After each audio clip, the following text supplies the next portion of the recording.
très heureux, en tout cas, au-delà même des affinités politiques qui, je pense, au-delà du numérique, nous réunissent avec Axel. Et Oui. d'ailleurs, sa présence ici en témoigne, je pense.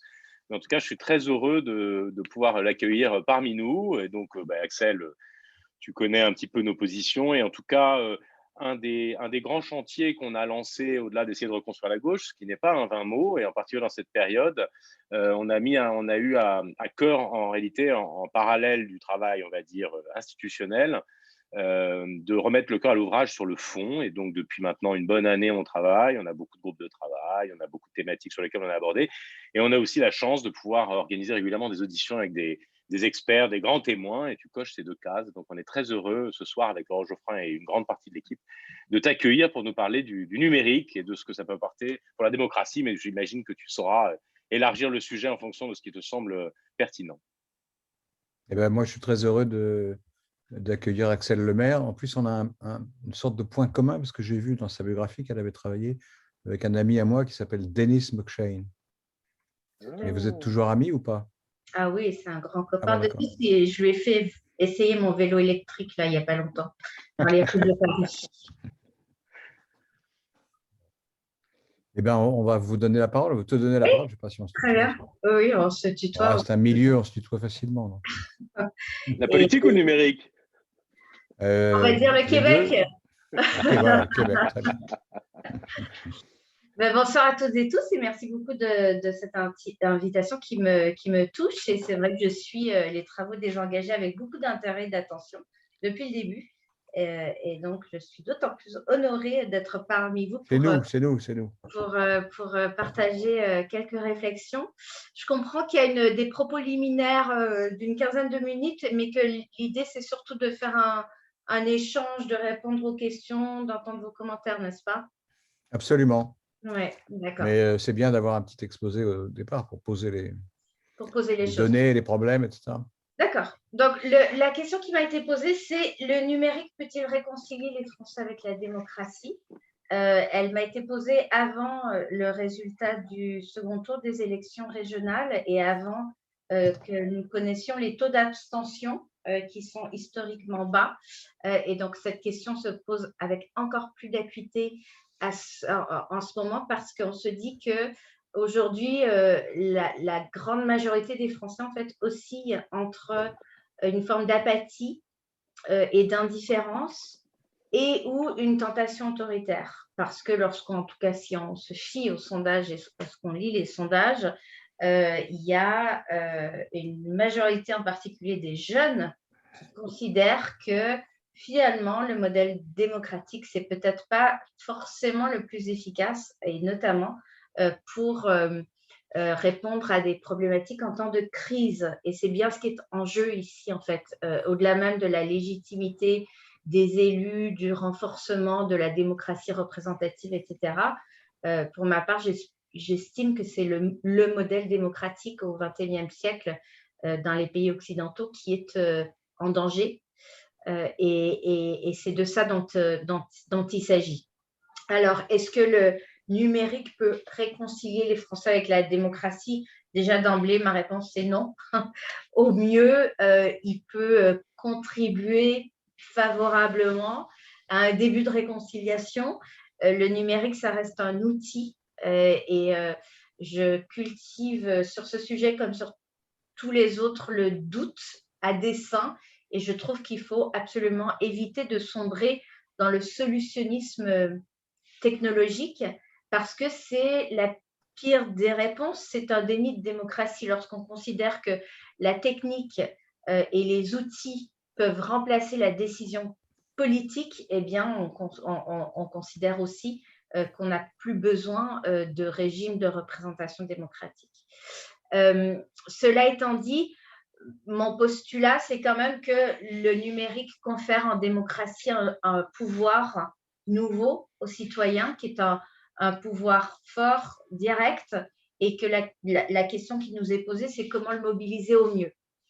Alors, je vais surtout concentrer mon propos sur la loi pour une république numérique, mais ça sera du coup forcément limitatif puisqu'il s'agit de limiter la démocratie à la démocratie représentative et dans cette catégorie à l'exercice d'écriture et de vote de la loi, et qui est une petite partie du sujet. Je pourrais peut-être l'élargir en fin de propos, mais je trouve que c'est néanmoins intéressant de s'attaquer à ce sujet parce que c'est la matière sacrée en France. Nous sommes dans un pays de droit continental écrit et je l'ai constaté. La fonction suprême du Parlement, c'est de légiférer, et la fonction suprême des administrations, c'est d'écrire en amont la loi pour ensuite l'exécuter. C'est vrai que la loi a un pouvoir prescripteur de transformation sociale, au-delà même de l'élaboration d'un cadre réglementaire qui, dans notre pays, est étonnant. Et si je dis ça, c'est parce que il est plus fort que dans d'autres pays, en particulier de droit anglo-saxon, dont les pratiques politiques s'appuient tout autant sur la jurisprudence et l'interprétation des textes que sur l'écriture de la loi. Et donc, ce processus, il est quasi sacralisé. Et vous aurez compris que si c'est quasi sacralisé, cela signifie que c'est compliqué de le modifier pour y insérer des contributions citoyennes. Alors, il y a, pour bien comprendre ces catégorisations, la co-construction citoyenne de la loi, elle s'inscrit dans une réflexion sur la démocratie représentative. Le numérique, il peut aussi appuyer des exercices de démocratie directe. C'est le cas des référendums d'initiative citoyenne, par exemple. C'est aussi le cas des budgets participatifs. On demande aux citoyens de s'exprimer directement sur les orientations prioritaires d'un budget. C'est le cas des conventions citoyennes lorsqu'elles reposent sur des membres qui sont tirés au sort. Et puis, il y a d'autres mécanismes qui, eux, dépendent de la démocratie représentative.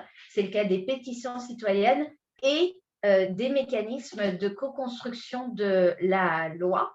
Alors, en réalité, les catégories ne sont pas aussi claires et je trouve, pour ma part, que les véritables questions, elles se posent dans les interstices de ces catégories. Donc, par exemple, pour cet exercice de législation, le fait de légiférer, la question, c'est comment renforcer la légitimité du processus législatif en y introduisant une participation citoyenne, mais qui, au final, ne remplace pas le rôle des parlementaires, ni le rôle du gouvernement et des différentes institutions impliquées dans ce processus, mais qui vient le renforcer. En tout cas, c'est mon parti pris. Alors, la loi pour une république numérique. Déjà, le titre n'est pas anodin. Je ne sais pas si vous l'aurez remarqué. Mais d'abord, il y a le mot république et non pas nation. Et il y a le mot numérique et non pas digital. Donc, on évite les anglicismes et on évite le recours à des notions de philosophie politique qui ne correspondent pas forcément à notre orientation. Parce que qui dit république dit devise républicaine, liberté, égalité, fraternité. Il se trouve que ce sont les 3 chapitres de la loi, parce que j'ai toujours considéré que notre enjeu collectif, c'était d'améliorer le fonctionnement de la République et non pas de se transformer en start-up nation. Les mots ont un sens. En Irlande, on parle de République digitale. Et puis en Israël et en Estonie, on parle de Startup Nation. Donc, on a essayé d'importer ce concept à la France. Je trouve dommage qu'on ne se soit pas plus interrogé sur le sens des mots. Alors, c'est une loi qui va avoir 5 ans cette année. Et donc, comme chaque année, nous organiserons la fête de la loi. Et pour l'anecdote, et comme ça, vous n'oublierez pas son titre. Je sais qu'elle a 5 ans parce qu'elle a été votée en première lecture à l'Assemblée nationale dans la nuit et j'ai accouché quelques heures plus tard et donc mon petit garçon a 5 ans et il se trouve, Freud, où es-tu, qui s'appelle Éloi. Je ne me suis pas rendu compte au moment de choisir son prénom que Éloi, c'était non seulement le patron médiéval des forgerons, mais que c'était aussi en anglais Electronic Bill, et Electronic Bill, ça veut dire loi en ligne. Donc, cette loi, il se trouve qu'elle est principielle, je crois, tant pour son contenu, qui est assez innovant, que pour la manière dont elle a été écrite. Sur la manière dont elle a été écrite, et sur son contenu d'ailleurs, elle s'inscrit dans un contexte politique très particulier qu'on n'a pas toujours à l'esprit. Hein. En 2015-2016, la France se prépare à prendre la présidence du PGO, le Partenariat pour un gouvernement ouvert. C'est une initiative assez informelle, en tout cas en dehors du cadre formel des organisations internationales, qui avait été lancée par un président américain démocrate, Barack Obama, avec un Premier ministre britannique travailliste, Gordon Brown, et qui a été reprise par un gouvernement socialiste, celui de François Hollande. Et si je dis ça, ce n'est pas par hasard, c'est parce que l'innovation démocratique et parce que les sujets liés à l'ouverture démocratique y sont défendus et portés à gauche historiquement, et ce, dans tous les pays. Et lorsqu'on relit les débats parlementaires sur la loi pour une république numérique, on voit bien que, par exemple, sur le sujet de l'ouverture des données publiques, qui exige des administrations que par défaut, par principe, elles publient, mettent en disponibilité les données produites, hein, qui présentent un intérêt social, environnemental ou économique, eh bien, c'est un principe auquel s'est opposée la droite et les conservateurs, en particulier du Sénat, au nom du secret des affaires. Et donc, cet enjeu de transparence démocratique, d'accès à l'information, de lutte contre la corruption, puisque le PGO, il a été créé en particulier pour poursuivre un agenda de transparence des flux économiques dans les pays en voie de développement, eh bien, c'est un agenda dont nous devons continuer de nous saisir pleinement, parce que nous ne sommes pas allés au bout. Nous ne sommes pas allés au bout typiquement sur l'open data.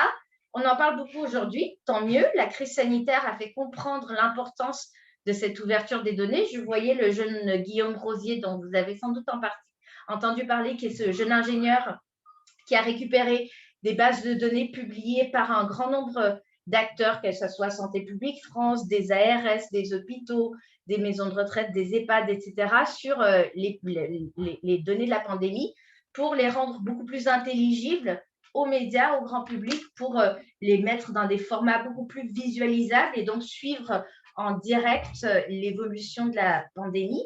Aujourd'hui, il se plaignait du fait que les données concernant le variant indien ne soient pas accessibles. Et donc, c'est un combat continu. Il n'empêche que la crise sanitaire, elle a permis de mettre en lumière l'importance de l'open data. Mais nous ne sommes pas allés tout au bout, parce que c'est un véritable enjeu démocratique en soi. Je vous en parle beaucoup parce que la loi pour une république numérique, elle pose parmi ses principes fondateurs l'open data par défaut. C'est un des seuls pays en Europe et dans le monde à avoir fait cela.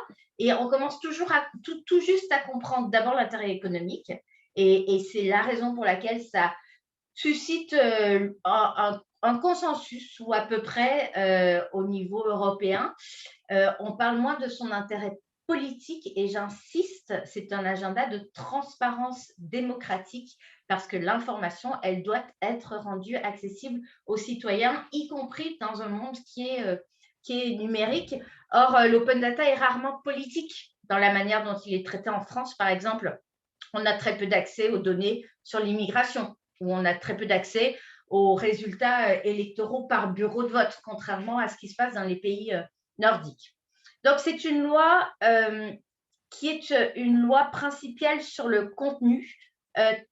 Très rapidement, il y a l'open data, il y a la neutralité de l'Internet, sur laquelle Donald Trump, dès son élection, était revenu aux États-Unis, la transparence des algorithmes, la protection des données personnelles, la régulation des grandes plateformes numériques, la couverture du territoire en très haut débit, l'accessibilité du numérique aux personnes en situation de handicap, des enjeux d'inclusion sociale, etc. Donc c'est un contenu innovant. Mais ce contenu innovant, il fallait l'enrichir grâce à l'intelligence collective citoyenne. D'où le fait d'avoir, en septembre et octobre 2015, donc un an avant la promulgation de la loi, d'avoir mis le texte de l'avant-projet de loi du gouvernement en ligne sur une plateforme qui était à l'époque gérée par une association, Démocratie ouverte, pour permettre d'aller recueillir et l'expertise et les commentaires et le pouls citoyens sur les sujets traités par le texte. Il y avait un deuxième objectif qui était celui de cerner les polémiques, d'identifier les nœuds pour améliorer la qualité du débat dans les arbitrages interministériels et du débat parlementaire. Et je dirais qu'il y avait aussi un troisième objectif, celui-là beaucoup moins officiel, mais pourtant très réel, qui était de contourner l'administration. Et je le dis très franchement, parce que ce texte, les administrations centrales n'y croyaient pas.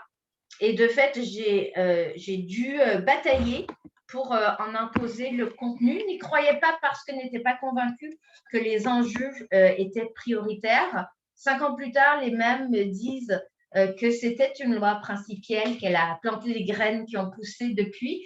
Mais disons que j'ai compris à quel point, lorsqu'on a un agenda politique ambitieux et qui pousse un peu les murs, eh bien, il faut pouvoir s'appuyer sur des communautés externes au cercle étroit des institutions pour faire avancer les sujets. Donc, par exemple, sur l'open access, c'est-à-dire la publication des données scientifiques, non, pas des données scientifiques, des publications scientifiques par les chercheurs, lorsqu'il s'est agi de réduire les délais commerciaux imposés aux chercheurs avant qu'ils n'aient droit de publier leurs articles en ligne gratuitement, eh bien, j'ai pu compter sur la communauté des chercheurs qui se sont mobilisés autour de ce sujet. Lorsqu'il a fallu autoriser les compétitions de jeux vidéo en ligne, je me suis appuyée sur la communauté des gamers.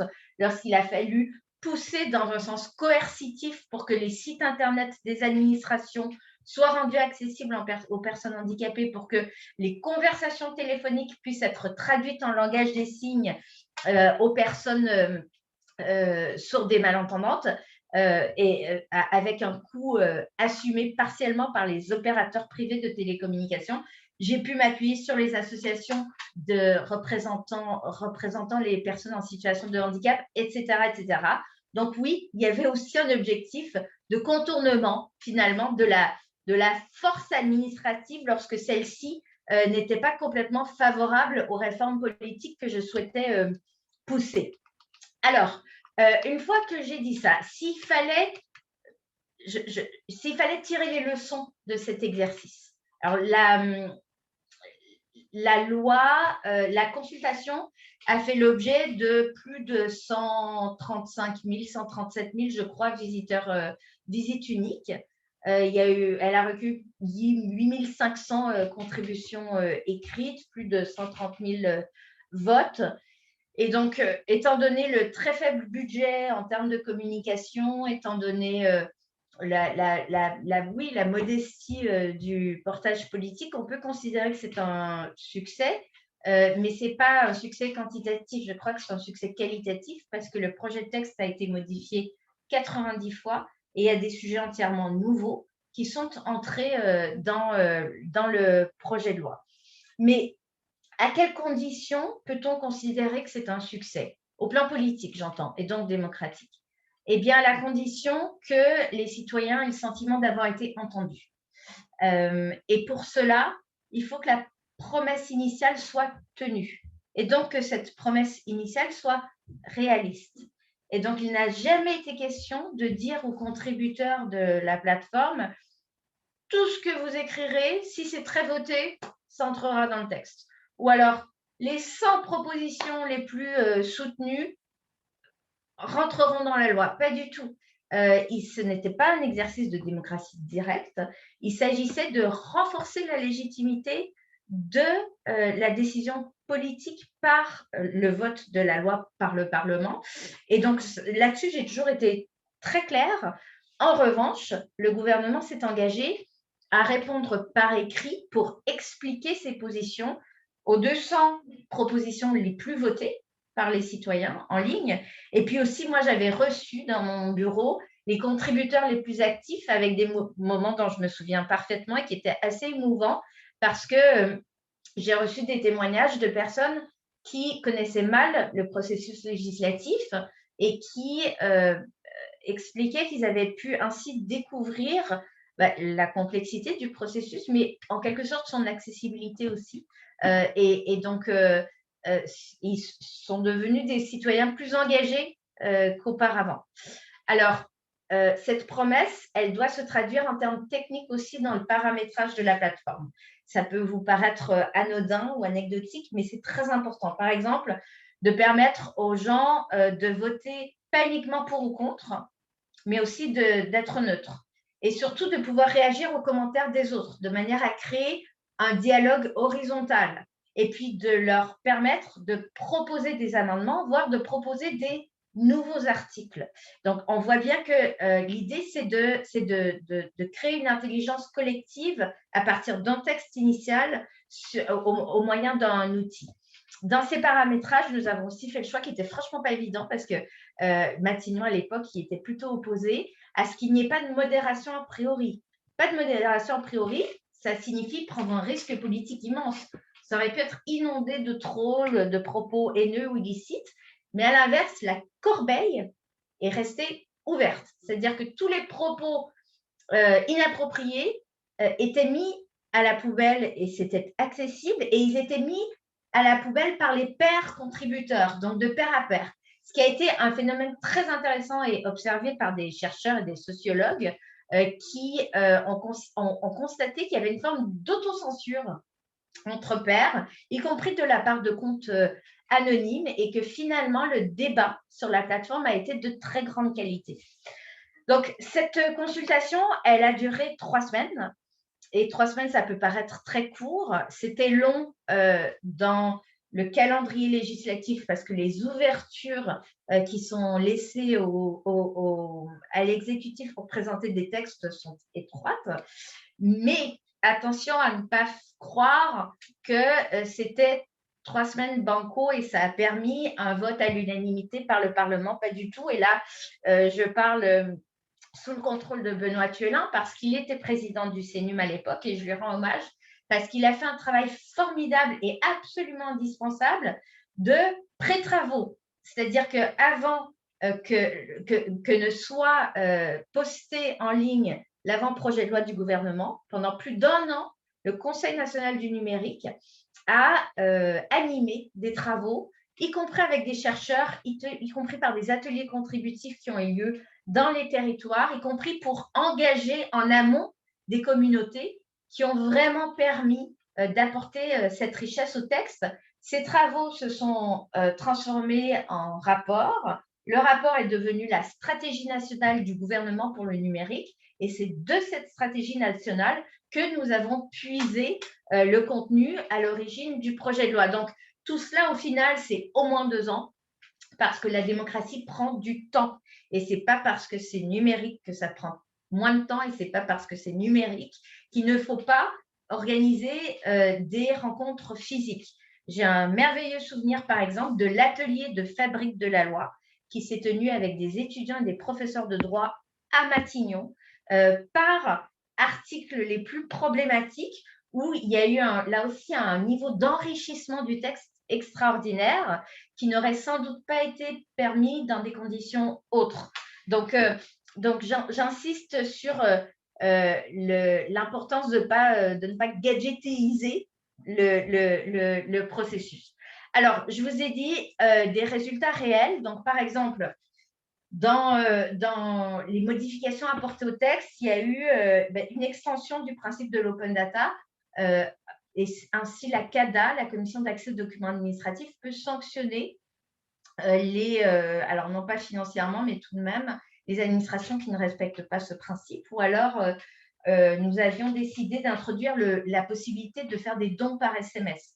Je ne sais pas si vous prenez le métro, et que dans le métro, vous voyez des affiches de publicité pour des campagnes de levée de fonds par des ONG, par des associations, et qui donnent un numéro à composer pour pouvoir donner par SMS. Ça, c'est la loi pour une République numérique qui le permet. Il n'empêche qu'on n'avait pas vu au gouvernement le risque pour les données personnelles et le risque de manipulation par des personnes malveillantes à l'adresse des personnes âgées. Et donc, il a fallu renforcer le processus et la sécurité autour des dons par SMS qui ont eu depuis un succès énorme. Les dons l'année dernière numériques ont augmenté de 30% pendant la crise sanitaire.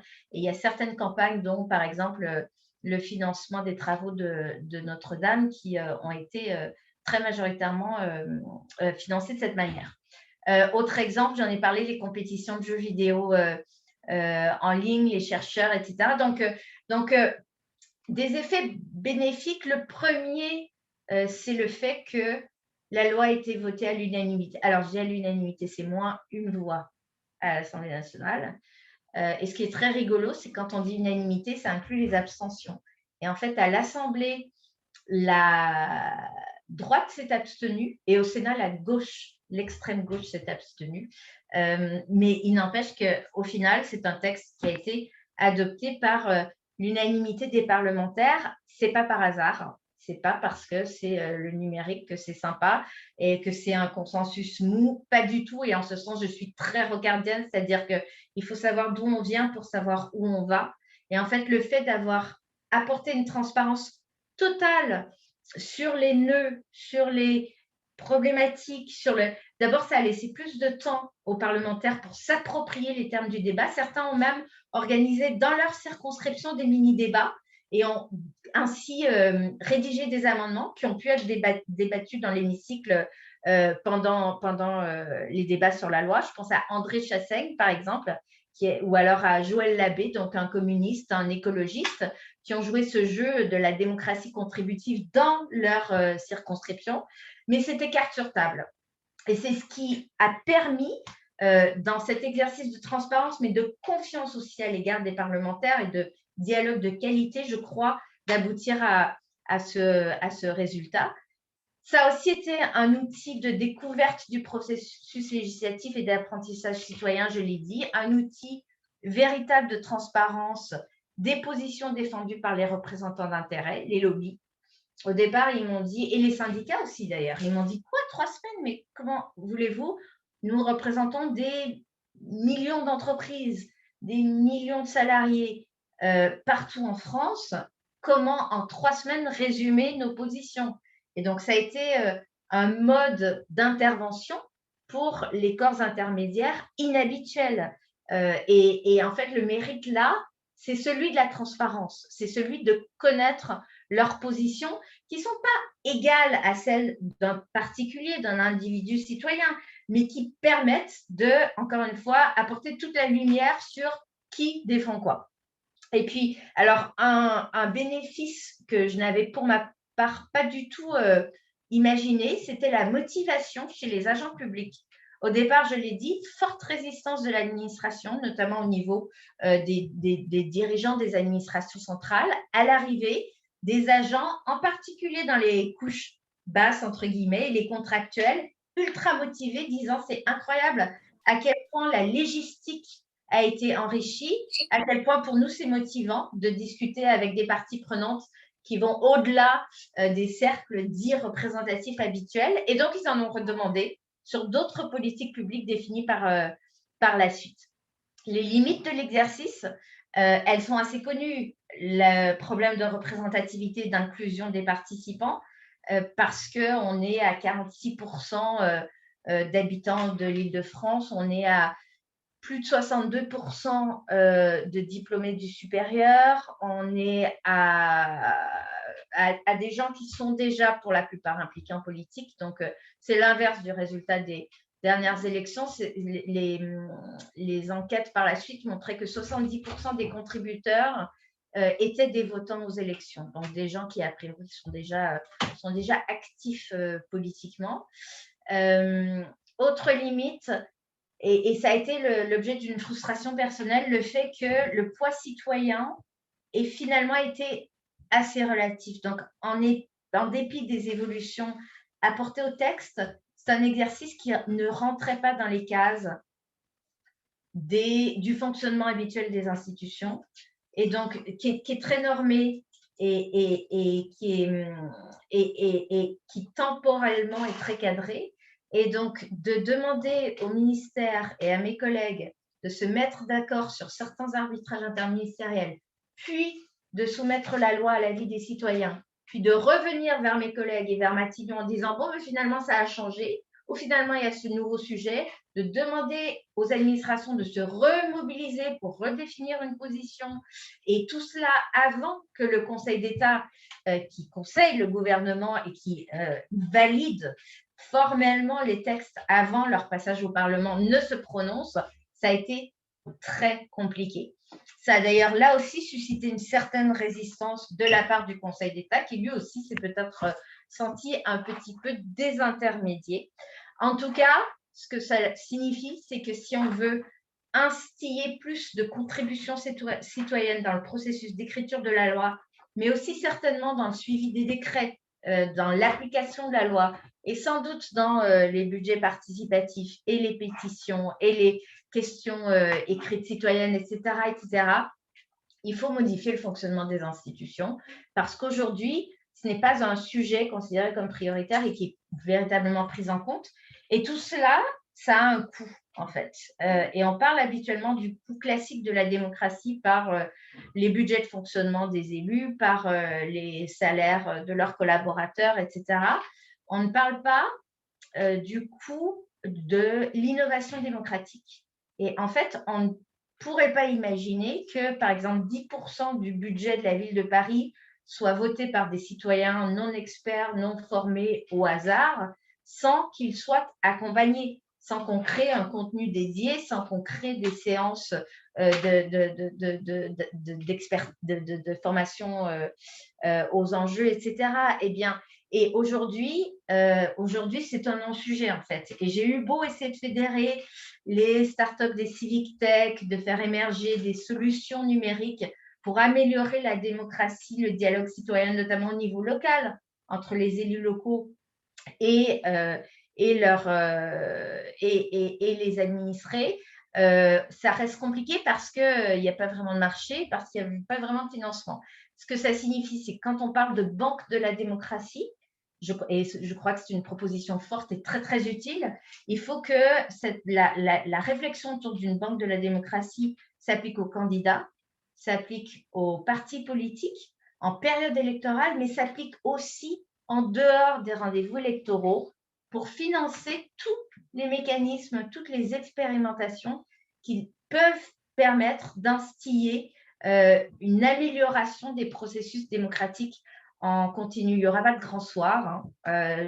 On peut vouloir changer de régime et instaurer une 6e République, mais l'apport du numérique restera un apport, à mon sens, itératif et progressif. Il n'empêche que je trouverais utile de lancer ce débat sur le financement de l'innovation démocratique. Voilà, je me suis concentrée sur cette expérience de la loi pour une République numérique. Depuis, il y a eu d'autres initiatives. Il y a eu le grand débat national qui a eu le mérite de mobiliser un pays entier et de mettre en lumière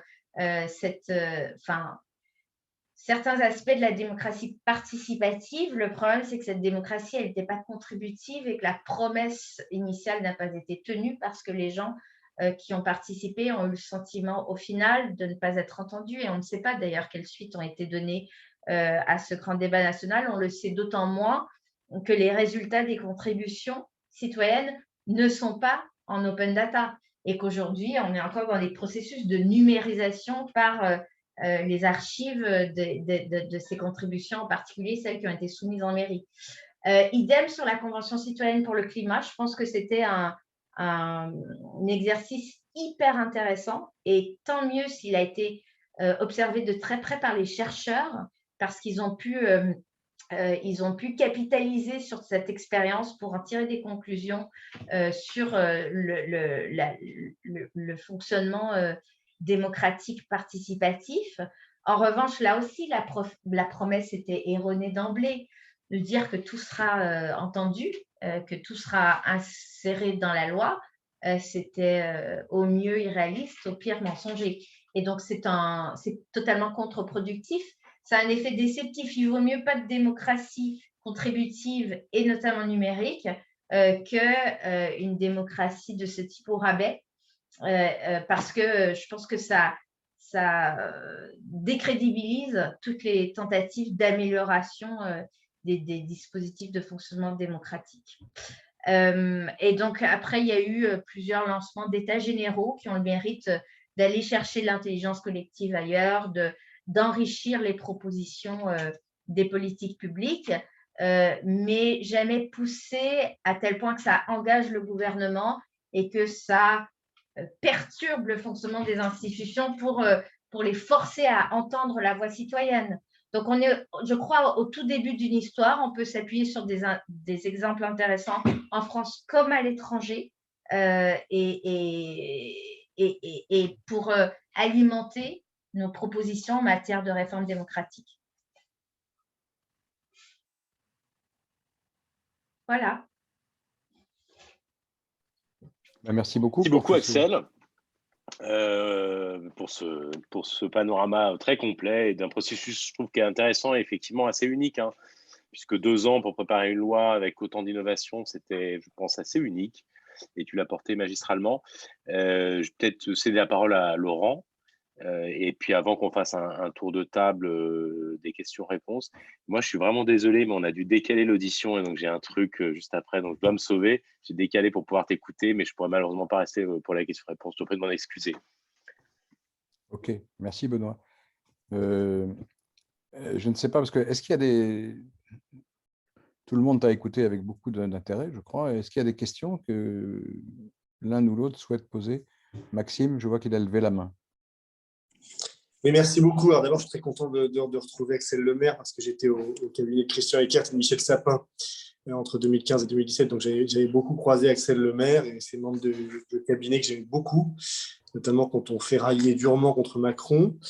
Et ma question, par contre, ce n'est pas ça, bien sûr, c'était vous demander, du coup, Axel, c'est une question un petit peu principielle, moi qui me travaille depuis longtemps, c'est est-ce que vous envisagez qu'un des freins au développement du numérique dans le renouveau de la démocratie ou dans le renouveau de la République, pour reprendre le terme de votre loi, c'est pas le blocage qui est lié à la circonstance qu'une intervention numérique n'entraîne pas toujours les responsabilités qui vont avec. C'est-à-dire que autant un parlementaire, lorsqu'il adopte une position, ou un directeur d'administration centrale, comme vous l'avez mentionné, lorsqu'il échoue à respecter une commande qu'il a reçue du pouvoir politique, ou un entrepreneur, lorsqu'il échoue par rapport au projet qui s'était fixé, ou par rapport à l'argent qui lui aura été confié par ses actionnaires, se trouve dans une situation de responsabilité. C'est-à-dire qu'il est mis en face de la non-atteinte d'un objectif, où il est mis en face finalement d'une erreur du positionnement qui a été le sien par rapport à une réalité qui s'est avérée ensuite.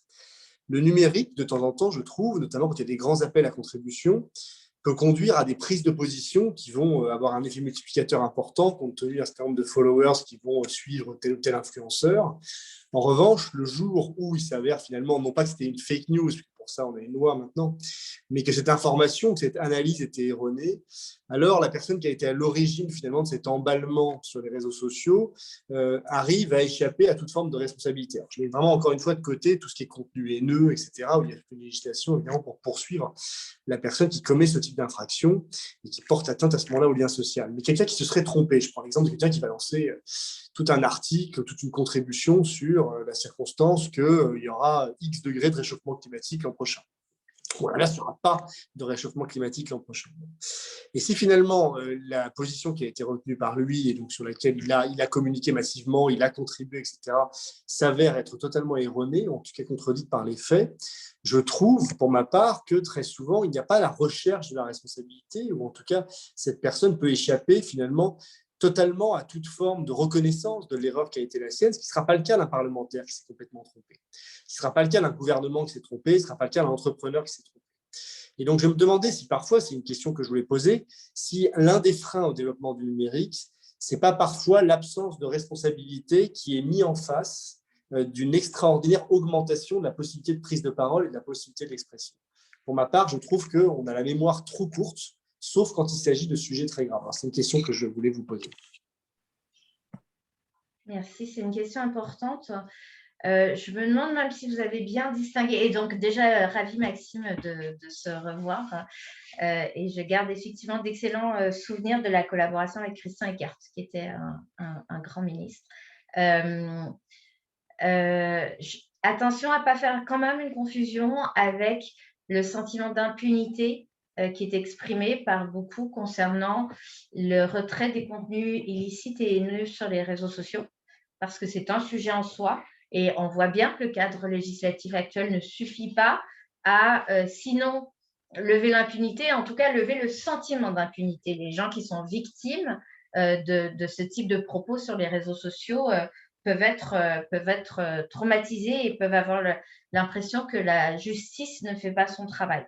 Et ça, et l'idée que lorsqu'on exprime une opinion politique au moyen d'un outil numérique, on n'en est pas responsable. Moi, je trouve que ça renvoie plus largement à la question de la responsabilité politique et que ce n'est pas parce que c'est virtuel ou que c'est en ligne que ça se pose différemment que dans la sphère réelle, et qu'aujourd'hui, le profond malaise qui sans doute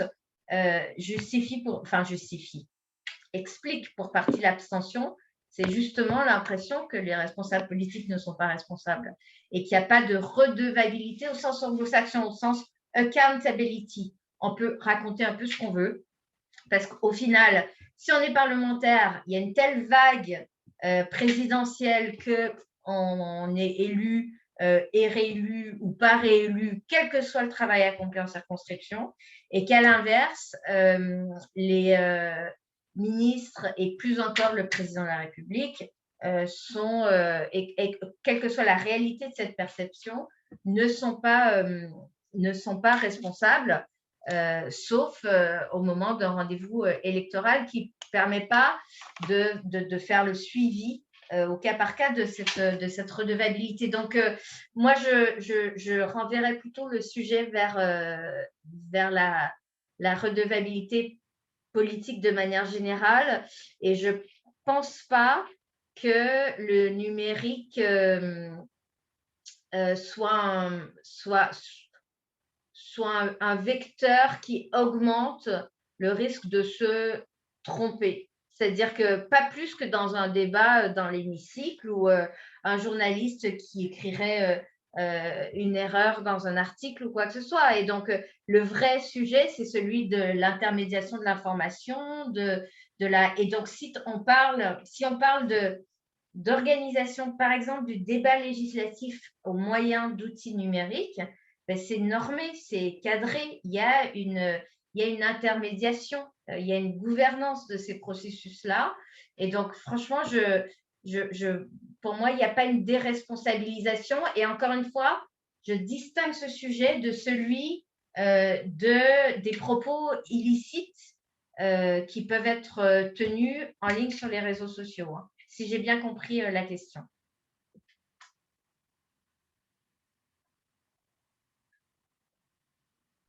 Je crois que c'était ça la question, effectivement. Il y a d'autres intervenants. Je vois Valérie, Laurence, Jacques. Valérie, peut-être? Oui, je veux bien. Bonjour Axel, merci beaucoup. Alors moi, j'aurais une question plus basique, si je puis dire, hein, puisqu'on parle de démocratie et de numérique, et qui est une question aussi un petit peu d'actualité en lien avec l'abstention. C'est qu'est-ce qui empêche en France la mise en place du vote électronique, que ce soit carrément le vote électronique sur Internet à distance, ou même le vote simplement sur des machines en bureau de vote, qui maintiendrait peut-être un contrôle un peu plus serré, si je puis dire, mais au moins qui faciliterait le travail de ceux qui assurent le dépouillement du président des assesseurs et qui donnerait des résultats immédiats. Donc, qu'est-ce qui empêche ça, puisque on a bien des organismes bancaires ou des sites marchands qui ont des problèmes de sécurisation des transactions, d'unicité des transactions, etc. Qu'est-ce qui fait qu'on ne le met pas en place, d'une façon générale, que ce soit lié à l'abstention ou pas? Alors, c'est marrant parce que je me suis rendu compte qu'il y a quelques années, je m'étais exprimée en faveur du vote par Internet. Et ce n'est pas complètement par hasard, parce que moi, j'ai été élue députée par Internet. J'étais dans une circonscription pour représenter les Français de l'étranger en Europe du Nord. 10 pays, 130 000 personnes à trouver sur 21 millions de kilomètres carrés. Donc, inutile de dire que sans le vote électronique, il n'y aurait pas eu d'élection. J'ai rencontré des électeurs. Je me souviens de cette histoire d'un vieux monsieur qui habitait au nord de la Norvège, qui avait pris un bus, puis un petit bateau, qui avait traversé des fjords et qui ensuite avait pris le train pour venir voter dans la capitale. Donc, voilà, le vote électronique, dans ce type de circonstances, il avait une nécessité directe et immédiate. Mais au-delà de ça, j'y étais favorable parce que c'est la modernité, parce qu'on est dans une société du confort, de l'ergonomie et de l'usage, parce qu'on est des consos citoyens et qu'on se dit, après tout, effectivement, on peut payer avec son téléphone portable, comment ça se fait qu'on ne puisse pas voter par Internet? Et en fait, j'ai changé d'avis, et donc je le dis très humblement. J'ai changé d'avis. Alors déjà, du fait de discussions plus techniques avec des personnes spécialistes de cybersécurité, parce qu'on ne réalise pas assez à quel point il y a un risque, alors déjà d'attaque informatique, mais aussi de bugs informatiques, de panne, de fuite de données, etc. Et donc, ce qui fait la condition essentielle de la sincérité d'un scrutin et de sa transparence est potentiellement mise en cause. Mais au-delà de ça, et ça d'un point de vue technique, tous les spécialistes s'accordent à dire que le risque zéro n'existe pas. Et comme on est sur un objet qui est quand même le scrutin et l'expression du vote démocratique, qui est différent de celui d'un usage de consommation du quotidien, je trouve qu'il faut plus tenir compte de ce risque. Premier élément. Deuxième, et sans doute plus important, c'est l'argument selon lequel aujourd'hui des espaces et des terrains protégés par le complotisme, il y en a très peu. Il se trouve qu'en France, les procédures de vote, à quelques exceptions près, elles marchent plutôt bien. On n'a pas des contentieux devant la cour de Floride, etc. Et que ça marche plutôt bien du fait justement de ce contrôle démocratique citoyen. Tout est transparent dans un processus de vote, de la vérification de l'identité à l'urne elle-même, la boîte au décompte des votes, etc. Il y a une sophistication dans le niveau de transparence qui est réelle et qui ne peut pas être atteinte par le vote en ligne, ce qui signifie qu'on aurait droit à toutes les théories du complot. Et puis, dernier argument qui est peut-être socio-culturel et en tout cas qui achève de me convaincre moi aujourd'hui, c'est le fait qu'on n'a plus de rendez-vous démocratique collectif. On n'a plus de moment où on s'interroge sur les choix qu'on veut faire pour l'avenir du pays, si ce n'est celui dans lequel on fait 200 mètres, parce que là aussi on est en France, hein, des bureaux de vote, il y en a quand même de manière extraordinairement répartie sur l'ensemble du territoire à un niveau très granulaire. Ce n'est pas le cas dans tous les pays. Mais donc l'argument de l'impossibilité de voter, il peut être éventuellement compensé par le vote par correspondance très organisé et dérogatoire, hein, lorsqu'on apporte la preuve de son impossibilité de voter en amont et en avance. Mais au-delà de ça, moi, je ne vois pas de bonne… Enfin, pour moi, la réponse à l'abstention, ce n'est pas une commodité de plus, un usage facilité de plus. La réponse à l'abstention, ce sont des responsables politiques responsables, en fait. Et c'est une ligne politique claire. Et c'est peut-être le vote obligatoire. Alors, je sais, Valérie, que vous en discutez au sein du groupe Institution. Pour ma part, j'y suis plutôt favorable, ne serait-ce que comme phase transitoire et pour redonner le goût de la démocratie. Ben, parfois, il faut être plongé dedans de manière obligatoire. On a peut-être oublié à quel point c'était un luxe, justement, dans d'autres zones du monde. Et donc, je suis… Autant je suis assez défavorable au vote électronique, autant je suis de plus en plus en faveur du vote obligatoire. Si je peux répondre sur la partie vote électronique et rendez-vous démocratique, on peut tout à fait, j'avais posé la question, se rendre en bureau de vote et voter sur une machine électronique. Donc, il y a bien le rendez-vous démocratique. Par contre, et donc rien à voir avec l'abstention, et donc, derrière, ça simplifie la partie dépouillement. Parce que le process est quand même… Alors, il est transparent, je suis d'accord. On recrute les scrutateurs en cours de journée, etc. Et si on fait bien son travail, tout va bien. N'empêche que le processus de dépouillement est extrêmement archaïque. Et si jamais un président et des assesseurs se mettent d'accord avec les agents et recrutent les scrutateurs, si je puis dire, à leur botte, on peut absolument cocher n'importe quoi sur les feuilles de dépouillement.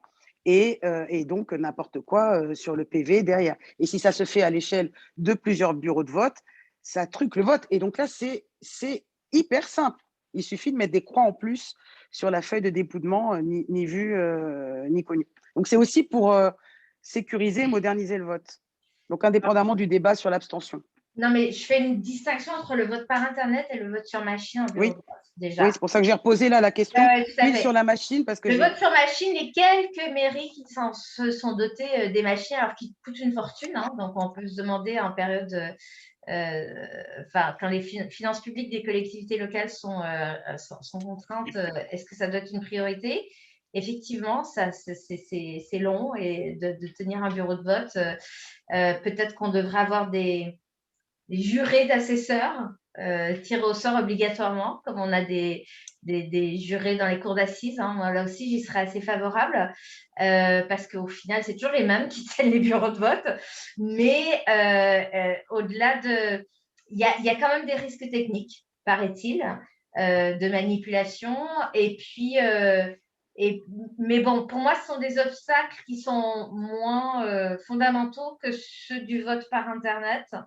Je m'interroge sur le fait que dans plusieurs pays qui avaient adopté les machines à voter, ils sont revenus en arrière parce qu'ils trouvent que ce n'est pas si extraordinaire que ça. Et de fait, la France réussit à sortir ses résultats électoraux hyper rapidement par rapport à d'autres pays. Donc, il y a quand même, encore une fois, une efficacité de la machine électorale en France et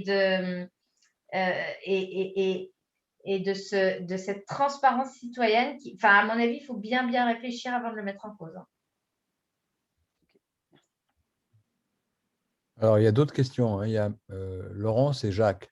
Alors, Laurence? Ok. Bonjour, merci beaucoup. Vous avez pris le soin de nous dire qu'il ne fallait pas numériser finalement les rencontres. Et en substance, dans votre propos, on entend combien les rencontres humaines ont été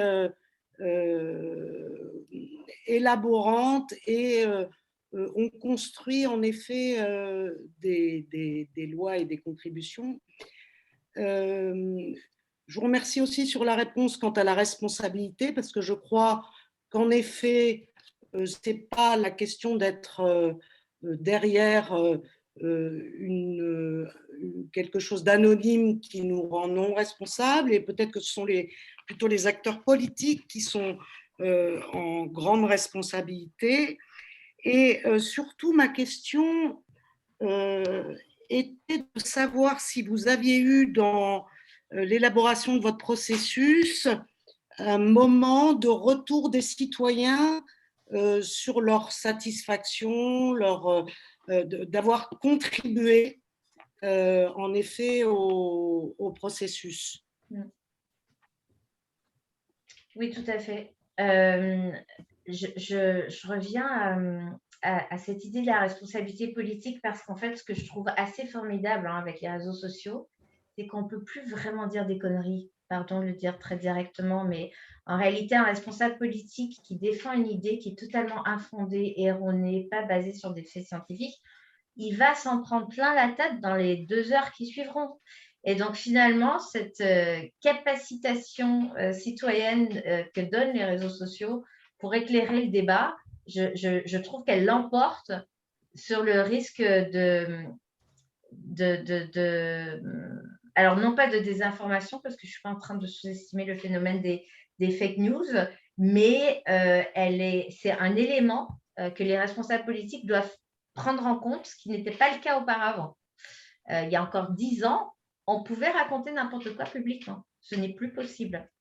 Donc, je reviens. Alors, les retours des contributeurs à cet exercice de participation citoyenne sur la loi pour une république numérique.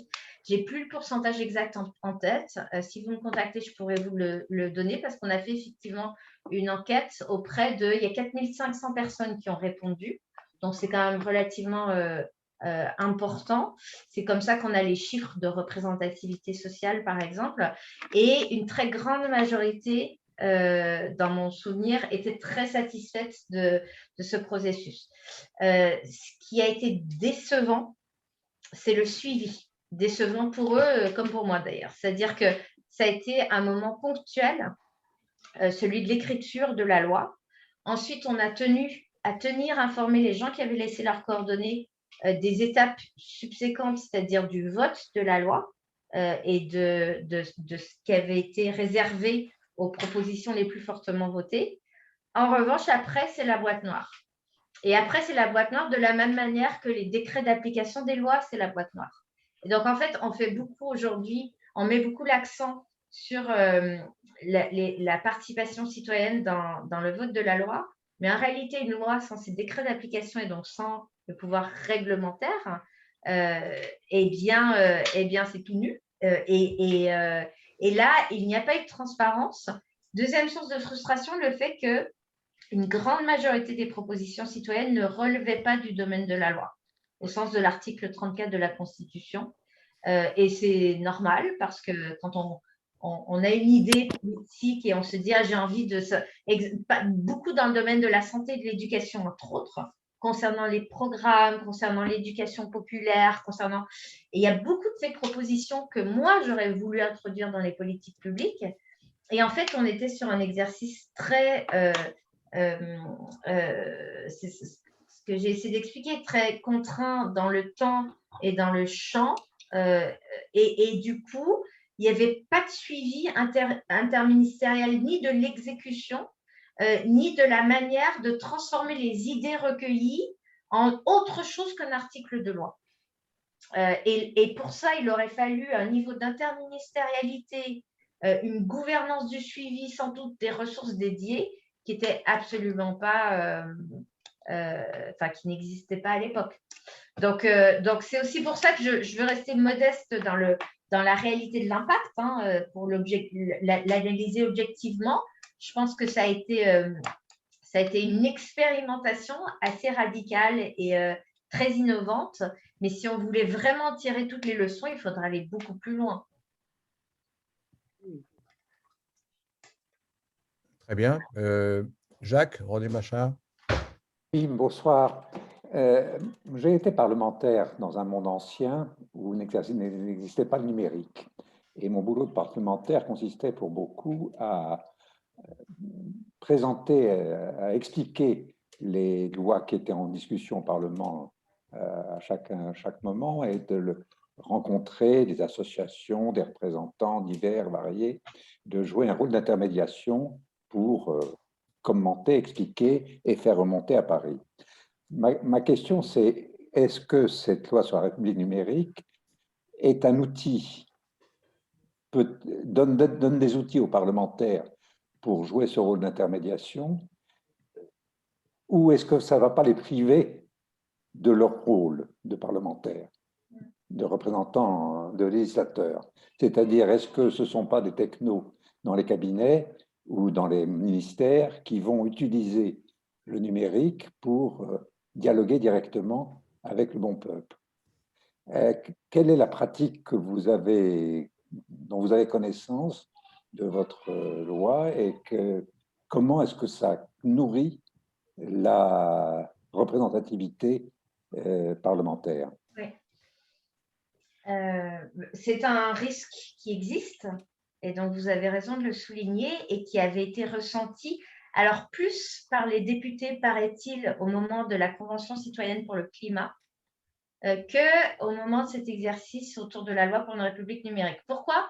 Parce que la loi pour une République numérique, ça restait un projet de loi de l'exécutif, enrichi par les contributions citoyennes, mais à la fin, il y avait un débat parlementaire et c'était les députés, puis les sénateurs, puis la commission mixte paritaire qui votaient. Et donc, le mot final, il était donné aux parlementaires. Dans la Convention citoyenne pour le climat, ils n'étaient pas impliqués en parallèle des travaux, c'est-à-dire certains ont été invités à venir comme observateurs, mais ils n'avaient pas un rôle reconnu. Et beaucoup, paraît-il, se sont sentis ubérisés, c'est-à-dire que se sont sentis désintermédiés. Ils se sont dit, mais c'est terrible, c'est une atteinte à la démocratie représentative. Moi, je parlais des interstices entre démocratie directe et démocratie représentative. Pour moi, c'en est un, c'est-à-dire qu'il faut combler. Je pense que l'exercice des conventions citoyennes est extraordinairement utile, mais il faut à la fois impliquer les parlementaires en amont dans les débats et il faut s'assurer qu'il y ait des suites en aval qui soient parlementaires. Et alors, pour la loi pour une république numérique, moi, j'ai été quasiment agréablement surprise de l'accueil reçu des parlementaires. Et les parlementaires, ils étaient ravis que pour une fois, le gouvernement publie 6 mois à l'avance un projet de loi et donc dont ils ont pu se saisir, ils ont pu observer les débats en ligne, ils ont pu en discuter en circonscription, ils ont pu monter en compétences, développer leur expertise sur certains sujets et ils ont pu arriver très armés en débat et très certains des positions qu'ils souhaitaient défendre. Et de fait, beaucoup se sont nourris des débats qui ont eu lieu en ligne sur la plateforme pour remettre ensuite ces débats, reverser ces débats dans l'hémicycle. Et donc, pour moi, il y a une question de posture dans le respect qui était manifesté à l'égard du Parlement. Et ça passe par écouter les amendements de l'opposition, ça passe par rechercher véritablement des compromis, ça passe par…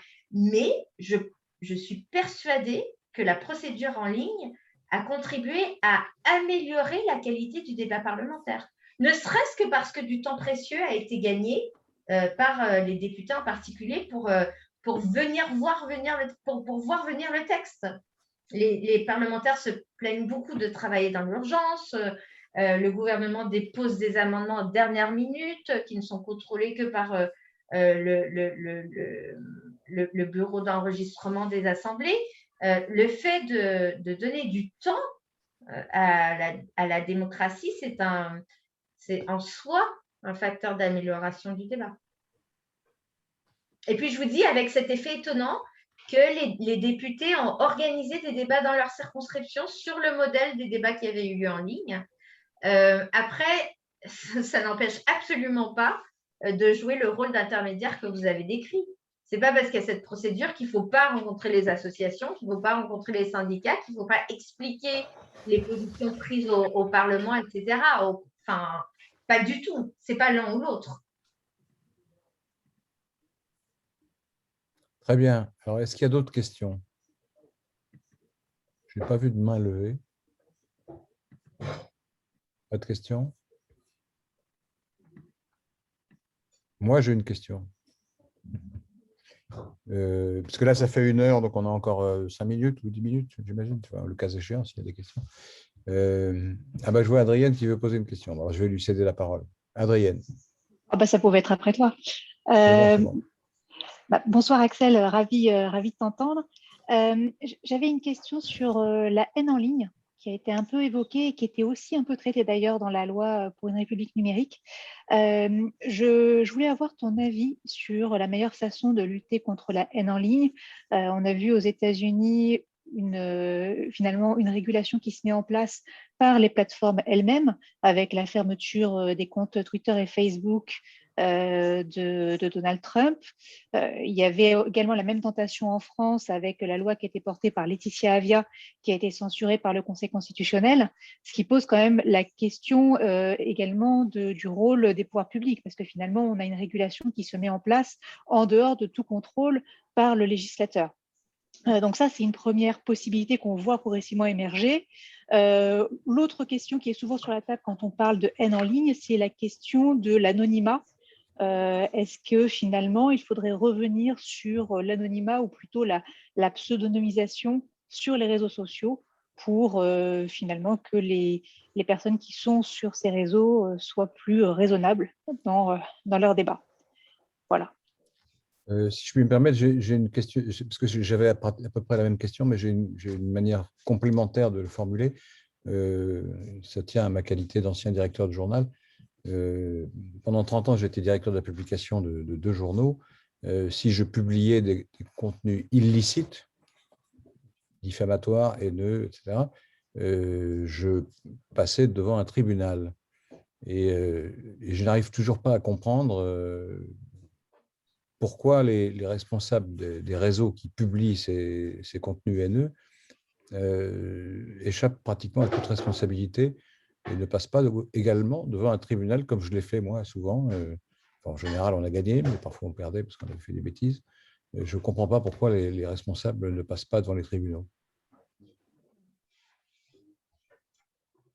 C'est une question complexe, hein. Je ne suis pas sûre que je vais pouvoir la traiter en 5 minutes. Mais déjà, les responsables ne passent pas devant les tribunaux parce qu'ils ne sont pas responsables du contenu, parce qu'ils ne le modèrent pas, parce que ce n'est pas de l'information intermédiaire comme l'information qui est produite par les journaux. Quoi qu'on en pense d'ailleurs, parce qu'on pourrait considérer qu'ils doivent avoir un statut d'organe de presse. Mais s'ils ont un statut d'organe de presse, ils ont une ligne éditoriale, ils payent des journalistes et ce n'est plus du tout le même exercice. On n'est pas dans une expression directe. Démultiplié par le nombre de contributeurs. Donc, moi, je continue à penser que pour l'avenir de la presse et des médias de manière générale, il faut continuer à distinguer les statuts.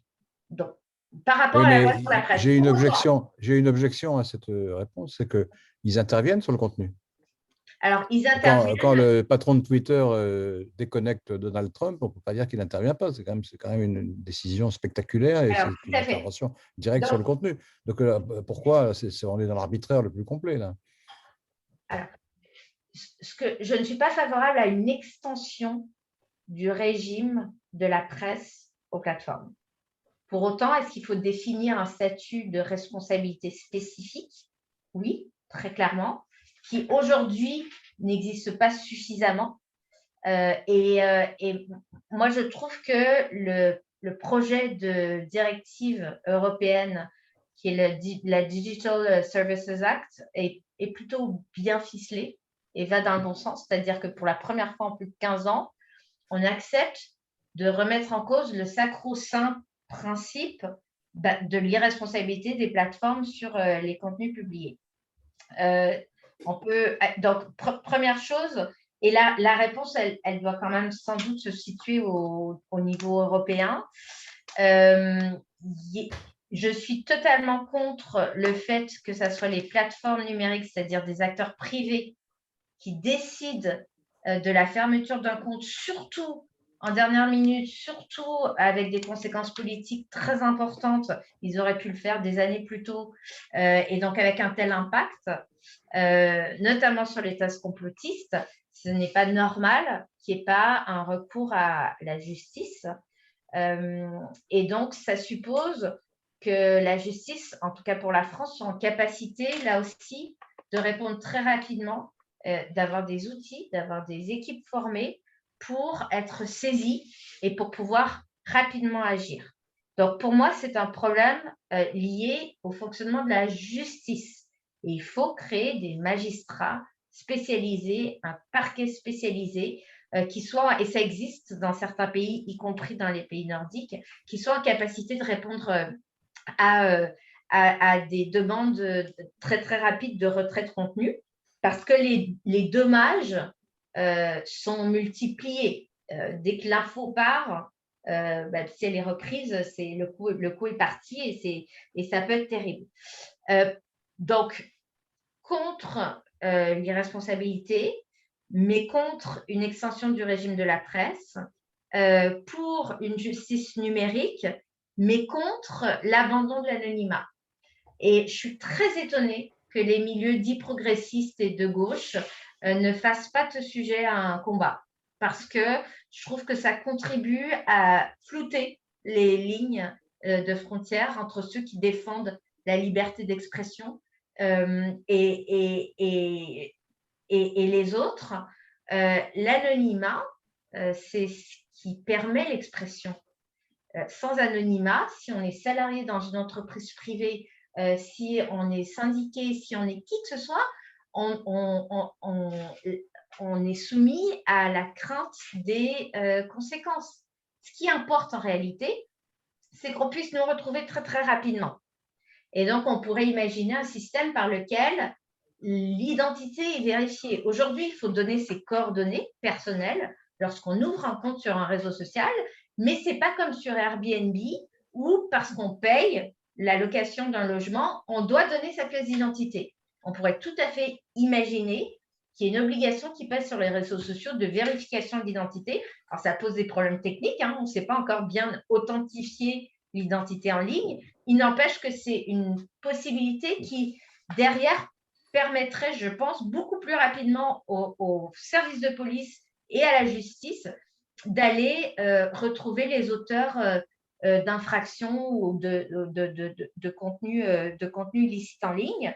Donc ça, c'est… Et je ne serais pas étonnée qu'on aille en ce sens dans les années à venir. Mais attention à ne pas confondre la presse et les plateformes, parce qu'en fait, la presse, ce qu'elle apporte, c'est justement l'intermédiation de l'information, la ligne éditoriale, la qualité, le fact-checking, l'expertise, etc. Et donc d'introduire une confusion entre les deux, pour moi, ça ne permet plus de relever la spécificité des protections nécessaires pour les organes de presse. Pour autant… Mais on est moins protégés que les plateformes, puisqu'ils font ce qu'ils veulent et nous, non. En plus, j'ai du mal à comprendre, mais ça tient à mon ignorance peut-être, mais les gens qui ont publié les menaces contre Samuel Paty, on ne leur dit rien. Si j'avais publié le dixième de ça, je serais en prison, moi. Non, c'est pas vrai. Bah là, les auteurs des attaques contre Mila, ils vont sans doute prendre plusieurs années. Oui, c'est les auteurs, mais je parle, moi, des diffuseurs de trucs. De ceux qui reprennent. Eh oui, ceux qui diffusent. Le Twitter ou une autre société de ce genre. Ouais. Ils ont pris la responsabilité de déverser un flot d'injures contre cette jeune fille, ce qui l'a plongée dans la dépression. C'est quand même hallucinant, quoi. Ils disent, mais non, on n'y est pour rien, c'est pas nous, c'est les auteurs. Bon, oui, évidemment, c'est les auteurs. C'est en ce sens que diffuseurs, ils sont complices. Le Digital Services Act, il revient là-dessus, sur ce régime de… En fait, il sera possible d'ici quelques mois ou maximum quelques années de les poursuivre en responsabilité s'ils n'ont pas été diligents dans la modération des contenus. Après, ils ont une responsabilité de retirer en amont les contenus illicites. Et le problème, c'est qu'ils n'investissent pas assez en moyens humains pour modérer les contenus. Donc, ils pensent que c'est possible avec des algorithmes. Mais ce n'est pas vrai que c'est possible avec des algorithmes. Donc, il y a des biais, des erreurs. Et encore une fois que le coup est parti, c'est trop tard. On est à un moment quand même super intéressant parce que moi, il y a 5 ans, je sais plus, au moment des attentats du Bataclan, c'était terrible parce qu'il y avait des photos des victimes qui circulaient sur Twitter et sur Facebook et sur YouTube. Et lorsqu'on essayait d'appeler les responsables des plateformes à Paris, on nous renvoyait au milieu de la nuit en Californie, en anglais, en nous expliquant qu'effectivement, personne n'était responsable. Ça a énormément changé depuis. C'est-à-dire qu'aujourd'hui, ils ont des référents, ils sont au taquet parce que de toute façon, ils savent que la régulation arrive. En revanche, encore une fois, si on les met au même niveau de responsabilité éditoriale que les organes de presse, ça devient des organes de presse. Et moi, je pense qu'il ne faut pas leur confier cette responsabilité. Pour autant, renforcer le régime de responsabilité par des moyens dédiés, par des sanctions dédiées, Oui, bien sûr. Mais attention, ce n'est pas tout blanc ou tout noir. Il n'y a pas une impunité aujourd'hui. Il y a une obligation de modération des contenus et il n'y a pas une impunité des auteurs de propos illicites en ligne. Non, mais moi, je ne parlais pas des auteurs. Les auteurs, ils sont passibles de tribunaux comme tout le monde, mais je parle des diffuseurs. C'est la question des diffuseurs que je posais. Mais tu as répondu.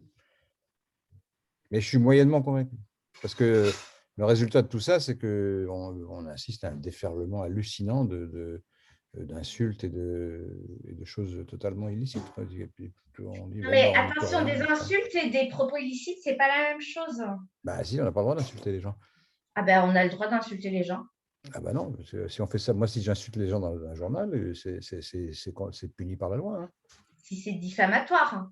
Oui, ça dépend du type d'insulte. Si c'est pour dire crétin, le débat qu'on a là, c'est ni à nous de l'avoir, ni aux réseaux sociaux, c'est un juge. C'est un juge Mais non, de puisque juger non, mais je parle du l'équilibre entre la diffuseur. liberté d'expression, ce qu'on a le droit de dire et ce qu'on n'a pas le droit de dire. Moi, je considère que le juge de la liberté d'expression, l'arbitre, c'est le juge judiciaire. Non, mais j'entends bien, mais le diffuseur, lui, il échappe au juge, de toute façon. Il dit, ben, moi, j'y peux rien, je vais respecter la loi. C'est pas moi qui ai écrit ça, je l'ai diffusé. Non, mais je crois que, pardon, Laurent, je ne vais rien intervenir là. Je crois que c'est important dans ce qu'a dit Axel tout à l'heure, de bien distinguer que les réseaux sociaux d'un journal traditionnel. Le journal traditionnel, il y a quand même une fonction de relecture. C'est-à-dire que, précisément parce que c'est un journal dans un format traditionnel, le rédacteur en chef que tu était en mesure d'assurer une relecture. Et donc, ce journal n'était pas dans une immédiateté telle que tu ne puisses pas procéder naturellement à un contrôle préalable sans affecter la mission d'information et d'analyse qui est celle de la presse. Oui. Les réseaux sociaux, ce contrôle d'Axel, je parlais tout à l'heure de capacitation, leur but, c'est quand même d'être dans l'immédiateté, comme une conversation qu'on avait naguère dans un café, pour un café politique, par exemple, mais évidemment à l'échelle planétaire. On ne peut pas porter atteinte à cette immédiateté et à la rapidité des réseaux sociaux sans les priver totalement de leur objet. S'il y a un système de relecture généralisé, on ne peut plus dialoguer sur les réseaux sociaux, ils ont perdu leur intérêt. Et donc, l'enjeu, je crois qu'a indiqué Axel, et Adrienne aussi, c'est tous les mécanismes de prévention lorsque un contenu haineux est naturellement caractérisé comme contenu haineux, il doit évidemment être effacé, être arrêté dans l'effet boule de neige de rediffusion. Et là, dans ce cas-là, il y a une vraie responsabilité des plateformes. Et d'ailleurs, on le retrouve dans plein de sujets que moi je suis de près sur le piratage.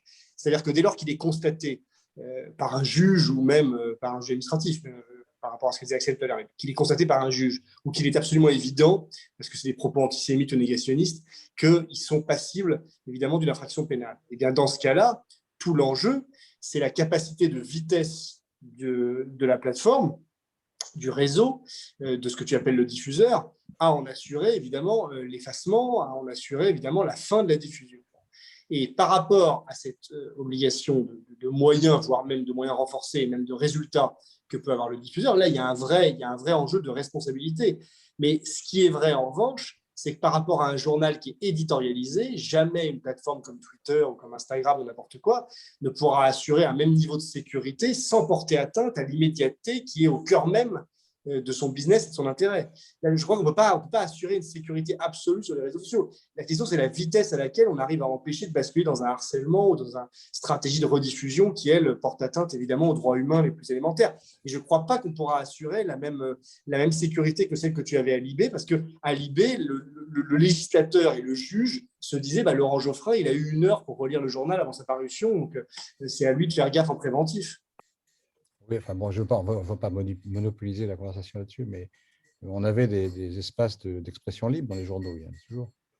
Mais c'est avec ça qu'il faut comparer, c'est avec les forums, des lecteurs. Comme c'était un déferlement d'insultes, on les a fermés. Oui, mais de la même manière que les plateformes. Oui, mais c'est parce qu'on vous avez fermé les forums. Bien sûr, oui, parce qu'on n'avait pas l'argent pour payer les modérateurs. Donc, bon, dans ce cas-là, on ferme. Mais eux, ils ont de l'argent. Hein. Ils ont beaucoup d'argent. Non, mais je suis complètement d'accord qu'ils n'investissent pas assez dans les moyens humains pour la modération, a priori, des contenus illicites. Après, encore une fois, c'est hyper délicat de confier dans l'immédiateté à des acteurs privés le fait de juger de la licéité d'un contenu ou pas.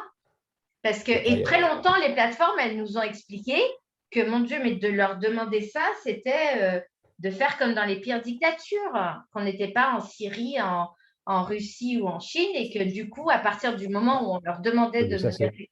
C'était un argument rhétorique, parce que tout le monde sait que dans toutes les démocraties, l'expression est libre, sauf à répondre de l'abus.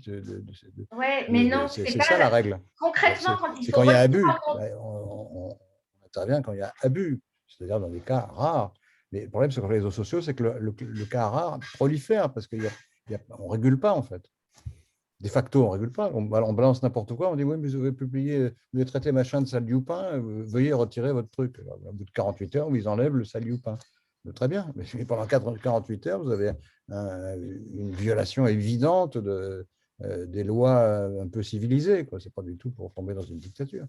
Je ne vois pas le progrès qu'il y aurait à libérer la parole raciste, antisémite et haineuse. Ce n'est pas du tout un progrès, ça.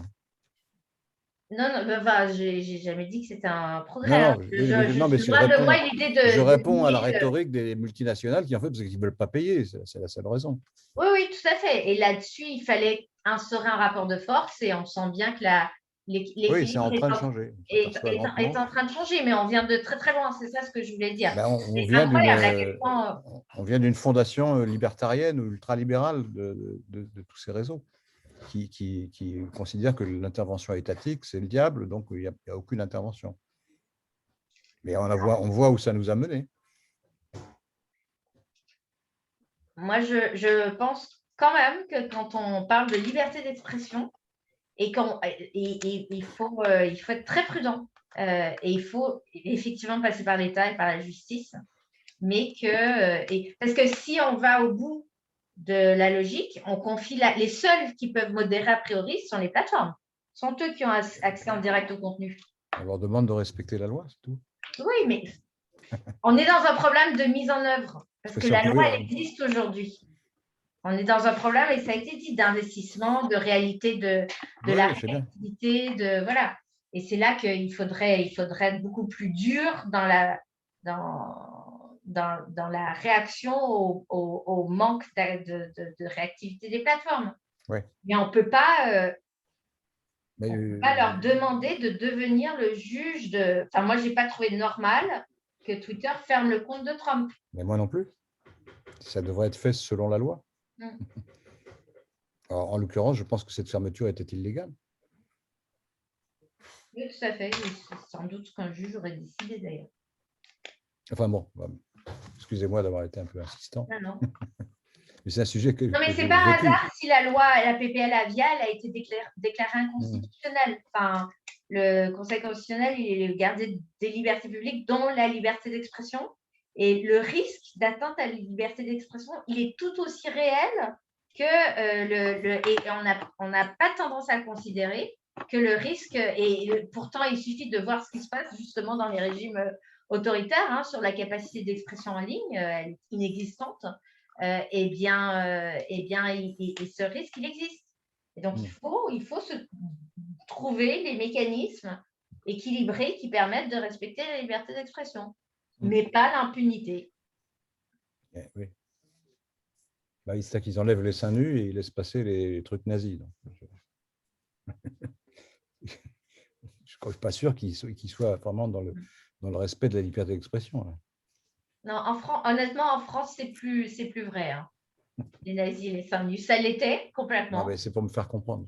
Non, mais aujourd'hui, justement, les juges sont saisis et ils jugent au regard de la loi française et pas des conditions générales d'utilisation, parce que c'est ça qui est en jeu. C'est la souveraineté, la capacité à imposer les lois souveraines. Voilà. Est-ce qu'il y a d'autres questions?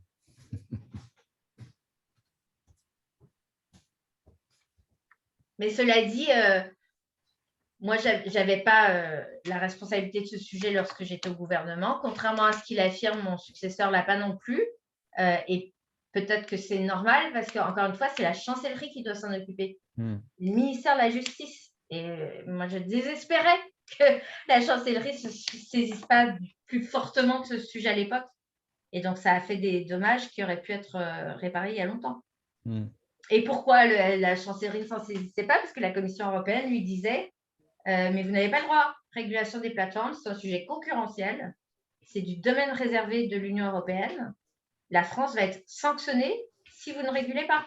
C'est ça, le rapport de force avec la Commission européenne sur ce sujet est incroyable. Il fallait l'instaurer. Mais la régulation des plateformes, c'est considéré encore aujourd'hui comme un sujet économique. Non, ma question avait aussi de l'inquiétude devant cette espèce de monde parallèle, quoi, de fausseté, de haine, d'insultes, etc., qui occupe une place énorme dans la vie sociale et qui finit par miner la démocratie elle-même.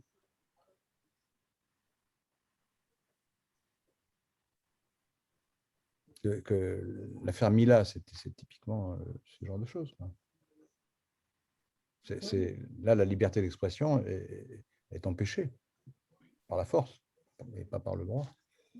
Par la force numérique, mais quand même la force. Puis en plus, comme il y a derrière des menaces physiques, ça fait peur aux gens. Donc après, ils s'autocensurent. Et c'est un pur rapport de force. Là, la loi n'a absolument... Et dans l'affaire Mia, on a identifié 11 personnes sur 5000. Et donc, la réponse qui a été donnée à la question forte d'Adrienne ne me paraît pas très convaincante. Je crois qu'il y a une confusion entre la liberté de penser, qui est absolue, sans limite, voire de dialogue privé, parce que c'est la protection de la vie privée, et d'autre part, la liberté d'expression, qui est responsable parce qu'elle est passée sous le contrôle de la loi. Et pour qu'elle soit responsable, elle ne peut pas être anonyme. Ah, mais ça, le débat sur l'anonymat, on ne ferait pas changer d'avis. Hein. Il suffit de relire les philosophes du 19e siècle pour comprendre à quel point ça a été un élément absolument fondateur de la liberté d'expression publique, l'anonymat. Ce